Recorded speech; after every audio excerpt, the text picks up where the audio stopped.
Good morning. This is Deborah Leanne And Suzanne Joy. and our coffee. So, we started to have an offline conversation and we realized that maybe we should, if we're really being transparent here, we should, not should, we would like to include you into this conversation. Um, Both of us have had a pretty, well, I won't speak for you, I will speak for me, a bit of a tumultuous beginning to the day, and it's only 7:30 in the morning my time. And I mentioned that to Suzanne, and Suzanne said, I just woke up from some crazy dreams. And so I'm feeling a little wonky. So I'd really like to ground in my energy. yeah. So she says, I think I need to do some, we need to do something to drop in before we start recording. And it was funny because I thought maybe this would be something we could share with everybody. So there's a lot going on in the world right now. So let's just slow down and tune in and receive a breath or two or three together. And there's all kinds of neurological and physiological benefits. I would like to say spiritual too, to breathing in through the nose and exhaling through the mouth. And if you can allow a sigh to come through, you can actually start working on energizing your uh, vagus nerve and your opening that throat chakra.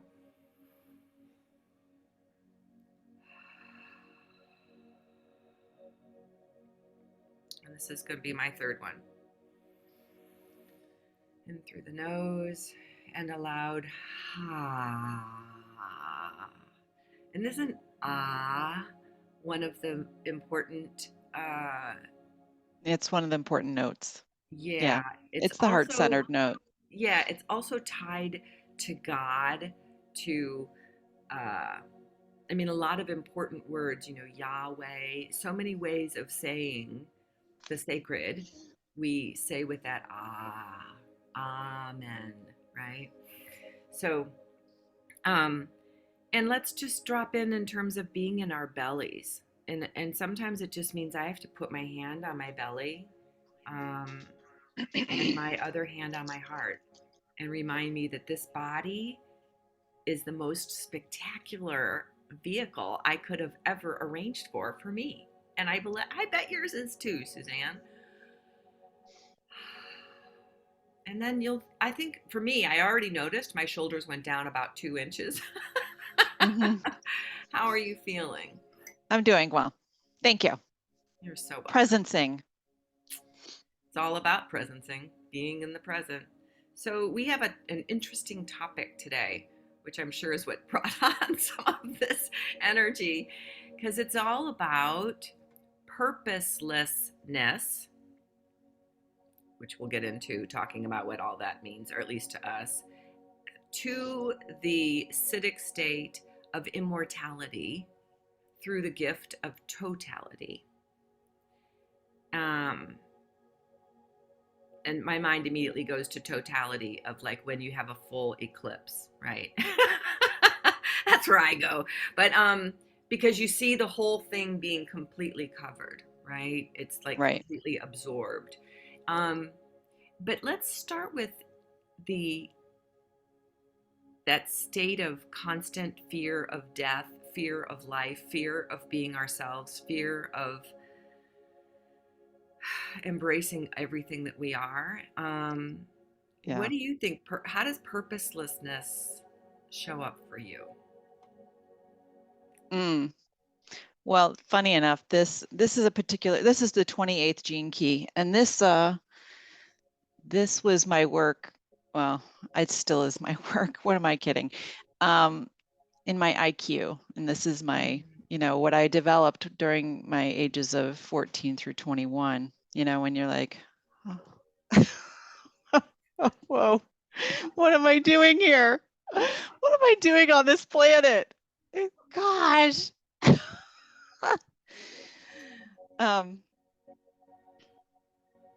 And yeah, isn't it funny where we don't fully embrace that living aspect? It's like just embracing this is about embracing the dark side, the totality of our human experience. It's yes, we are light workers and we shine a lot of light on lots of things, but we have this human experience which is phenomenal. And if it was all, you know, 80 degrees all the time, perfect, lovely, we wouldn't have the juiciness that we have for embracing all of it. Yeah. So we get to experience it. And So you're talking about fear of dying. yeah, Um, and the yeah, fear of fear itself, basically. Because yeah, purposelessness to me, for a long time, I felt like I wanted to know why I was on this planet. I wanted to know what I was supposed to be because I didn't want to miss the mark. Man, I wanted to make sure I took care of my purpose on earth. And I did so much searching right.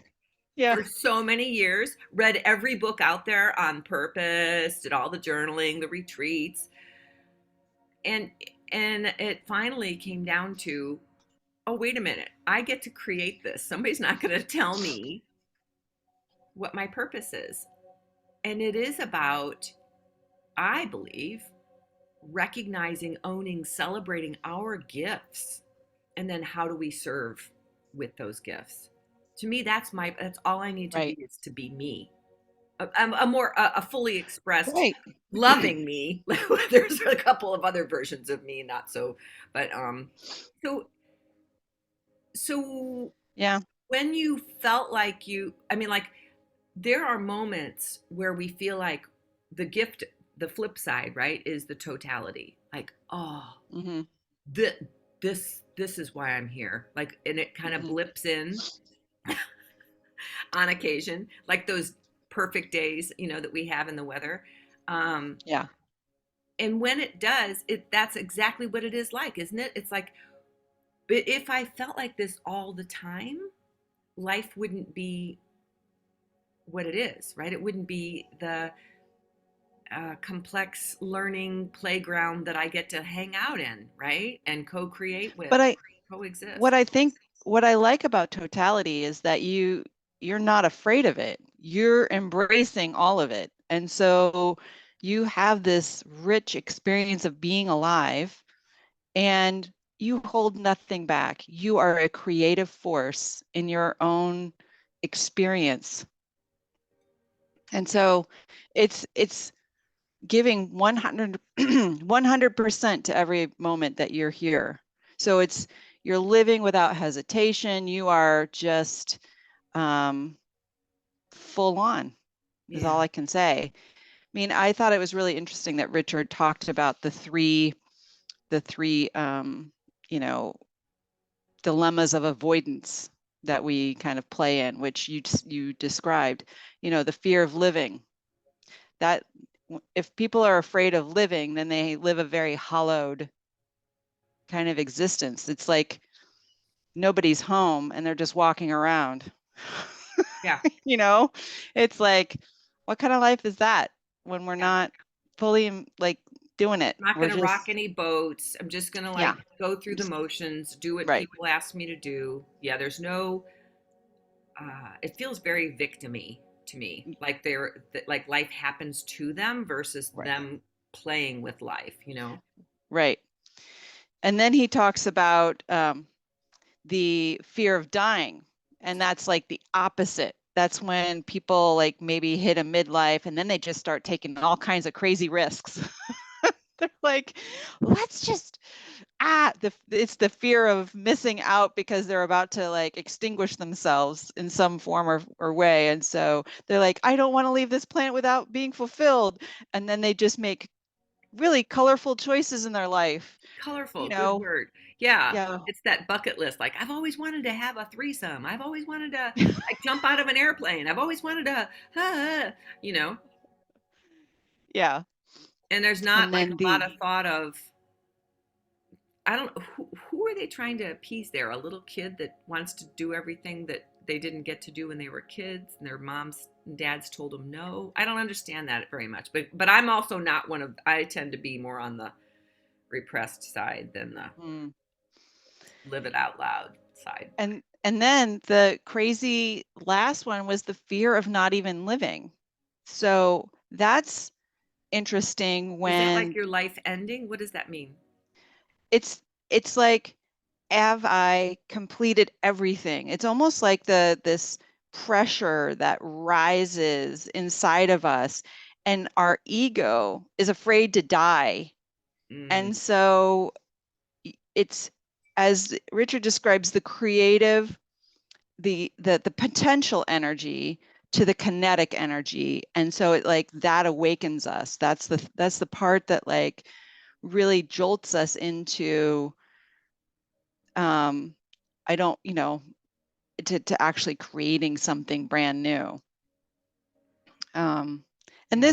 this key is related to one of the other keys that we've talked about, the 32nd key, and this is all about the ring of illusion. Life is consistent, and you just got to trust it, and it goes on beyond this, Yeah. And that's where the right? totality is the gift is it's a what does he call it? He says it's for anyone who really knows how to trust in life. Yeah, yeah. Beautiful. Beautiful. It's living without, as he says, the living without allowing your mind to dictate your life. So if this one's about illusion and the programming partner is in the ring of life and death, that's interesting. Um, and that one is the selflessness to selfishness through the gift of altruism. So the programming partner is in a different uh, codon ring, which I find fascinating. Mm-hmm. Yeah, But it also has to do with that life and death thing, which is what I think this one, right. that's what brings it full and front and center. Like oh, this is a really whether or not it shows up in your gene key chart, we're all in this one, big one. And, Yeah, and how do we I always talk about, you lead. Self leadership is about living on purpose. And when I do my embodiment work, I'm like tuning into your purpose so that it fuels you. But if you don't know what your purpose is, which many of us think it has to be something like really specific, you know, like mine is to be love loving. I gave up on right. trying to have so that the world will go, no. It's kind of like having a mission statement for a business that everybody can remember. All of me can remember that part, to be love loving or be here now, love loving. Right, I can add right. a little. So, do you know when you remember thinking, oh, I'm on purpose because I feel this way and this is what totality feels like? Or do you remember feeling out of like, what is my purpose and where, and then I'm going to Oh, die? yeah. Is It's there, really uncomfortable. I mean, it's you just feel listless when you are in that space. And like, what's the use? Like, why get out of bed? right, like what am Yeah. I doing here? Um, but then when you flip it over and kind of see, oh my gosh, I get to.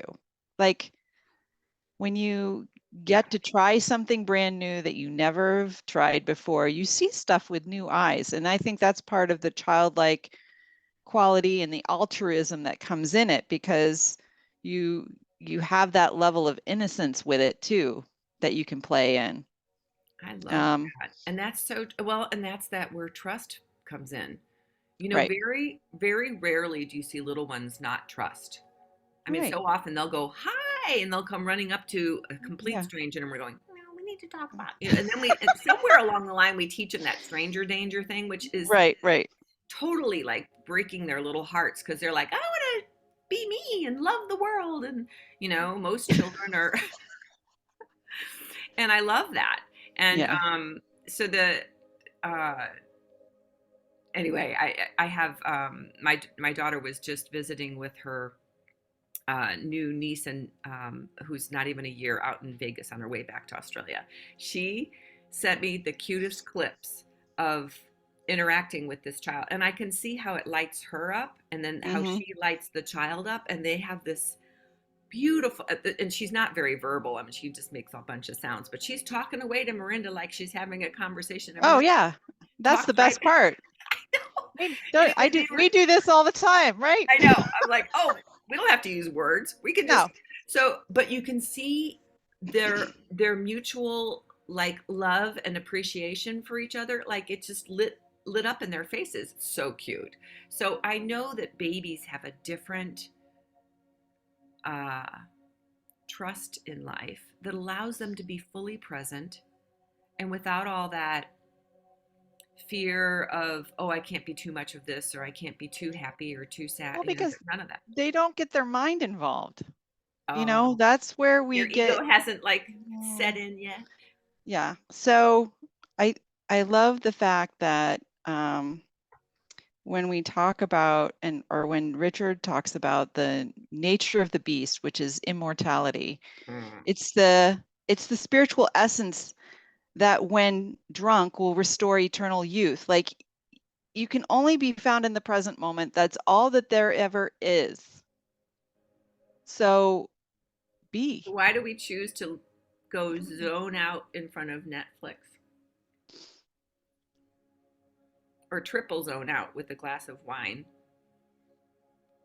Um, I I'm really aware of that now in my evenings where I kind of hit like I've had too much screen time, and I have to go away and either listen to music or read a book, or go meditate, something that is allowing me to,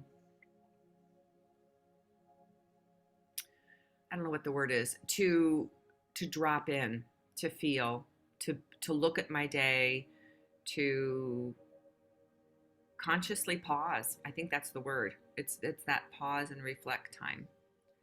Um, and it makes such a difference because then I do have those crazy dreams. I mean, I don't know what's going on. Oh, that was that book I was reading on the indigenous wisdom, and I just wanted to laugh. Is that they talk about, what if our daytime life is us working through the subconscious of our real life, which happens during dreams? Doesn't that kind of break your brain? But I thought about it and I thought, well, that would make sense because boy, am I working through stuff right now out here in this daily life, you know, Mhm. and maybe more who I truly am is in my dreams. Mm, So that's why that dream time is so big in the Aboriginal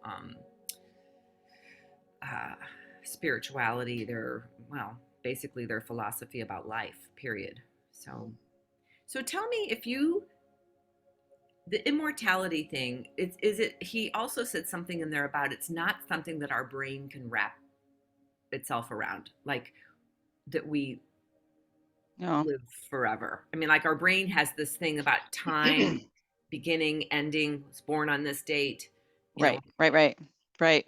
So one thing that he explains is it's really about full embodiment in the present moment, and so really trusting that life does know best.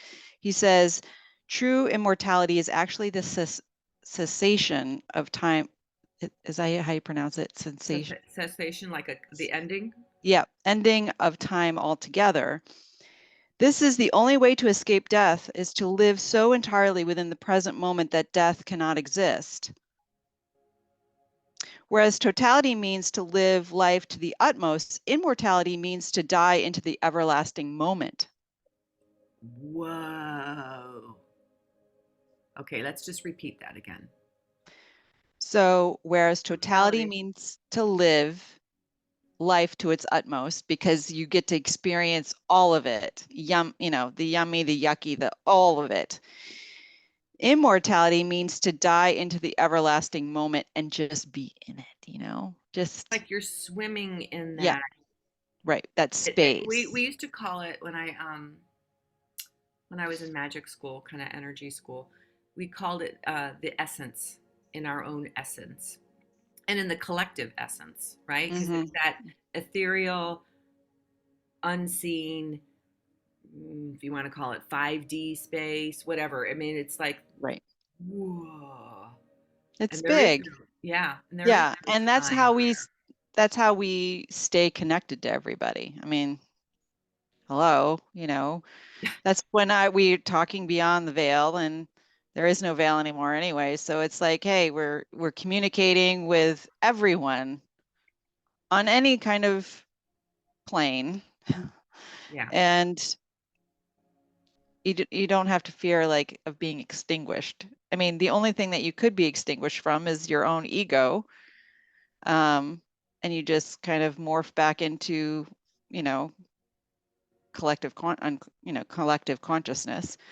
Um, but one of the other things he talks about is the city of immortality requires that the individual surrender him or herself into their own deepest fears, and in dying, he or she is reborn as pure consciousness.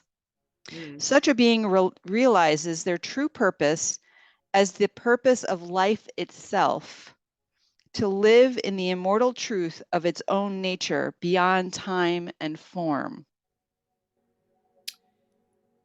okay. So, so Again, there's you that, like, expansiveness that's mhm, beyond these physical senses. And I grew up kind of knowing that, especially when I would see loved ones pass away.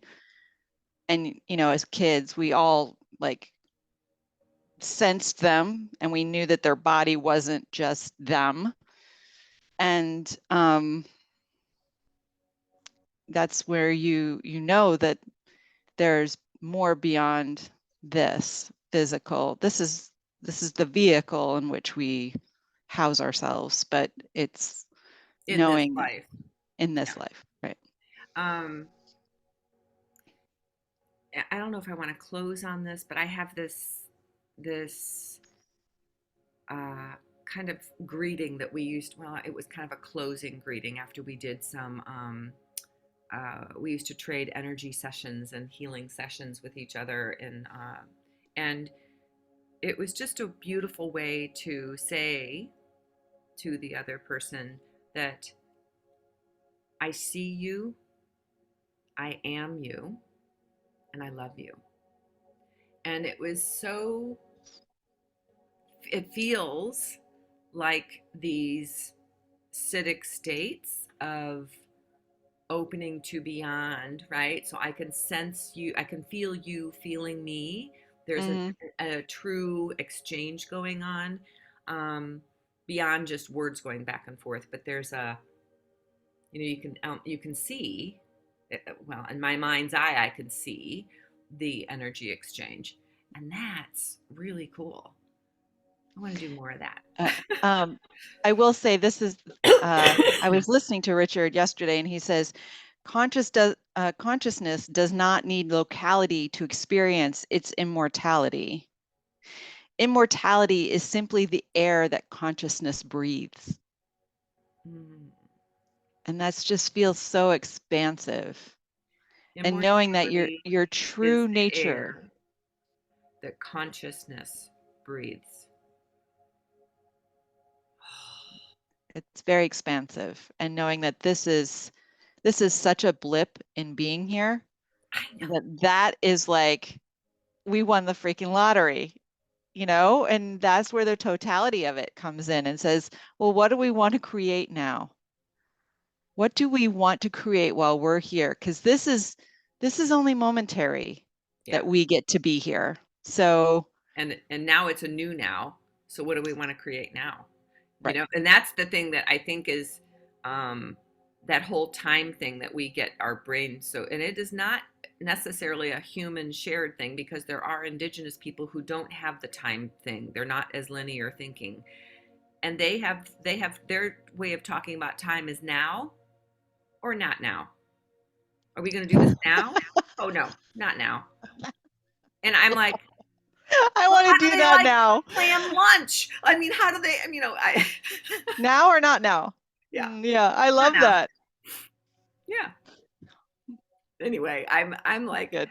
some of these things they stretch my I'm going to call it imagination, but I also believe it's our consciousness that we sometimes need to know that there's a lot more going on than what we are seeing, feeling, knowing in this little tiny space, you know? Yes, I do agree. So, Okay, I'm feeling like a card, but I don't, let me see what deck feels. what was the one that you pulled that was so beautiful? That one deck. Mm. Oh, the sound one. The Yeah, sound deck? I Okay. think so, but it was the one that had the stones and Yeah. okay. Okay, gang. Mm. What do we need to know for this week? What would be useful? I don't know. I'm going to ask you to come up with that one. All right. Top, middle, or bottom? Middle. That's what I was feeling too. Good. Oh, let's see. This is Saint Germain. Oh my gosh, you guys, come on. This is card number 34, and it says Dylan's Bowl, and it's Saint Germain, and it says, what? It says love beyond time and space. Oh my gosh, I can't make this stuff up. Oh, that's so good. I know, right? Okay. Oh God, I love it. This this this bowl is love beyond time and space. So this message is, if centering Saint Germain bowl swept you into your life today, the sacred sounds of the heart are being activated. Big Angel Dylan is reminding you that true love is immeasurable, infinite, and goes beyond time and space. The circular rainbow in this photo, taken above the Himalayas, holds Dylan's face in its center, and this image, in combination with the sound vibration, is creating an alchemy that activates your high brain centers. It symbolizes the violet flame of healing, and the essence of this sacred alchemy is to love deeply, fully, and unconditionally. It transmutes everything that is not anchored in the purity of love, which is eternal and flawless. So the mantra for today, you ready? The mantra for today is, I am pure love. I am eternal beyond time and space. I can always connect to my loved ones through energy and sound vibration. I am a divine being in human form, living my purpose and expressing my magnificence. Oh my God, it even has purpose in it. And there you go. You can't. This is so beautiful. Yeah. So thank you. That was just icing on the cake. So again, we want to thank you for being with us today. And any questions, comments, we both would welcome them. Thank you, thank you, thank you for being a part of our little world. Have a great week.